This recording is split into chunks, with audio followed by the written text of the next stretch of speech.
এবং আমাদের আজকের অন্যতম আরেকটি প্রতিবদ্ধ হচ্ছে যে বিপ্লব, বিকল্প এবং বিনির্মাণ।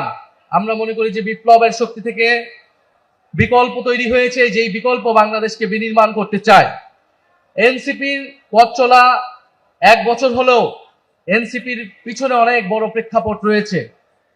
আমরা আজকে স্মরণ করছি 2013 সালের হেফাজত ইসলামের যে আন্দোলন, আলেম ওলামাদের উপরে যেই নির্যাতন, নিপীড়ন, গণহত্যা হয়েছিল, 18 সালের কোটা সংস্কার এবং নিরাপদ সড়ক আন্দোলন, ভ্যাট বিরোধী আন্দোলন এবং পিলখানার যে গণহত্যা এবং জুলাই গণ অভ্যুত্থান, বৈষম্যবিরোধী ছাত্র আন্দোলনের নেতৃত্বে সংগঠিত হয়েছিল।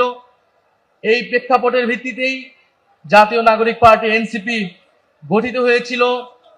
গত বছর 2025 সালের 28শে ফেব্রুয়ারি এনসিপি 28শে ফেব্রুয়ারি প্রতিষ্ঠিত হলেও গণ অভ্যুত্থানই আসলে আমাদের শিকড়। গণ অভ্যুত্থান থেকে আমাদের যাত্রা শুরু হয়েছে।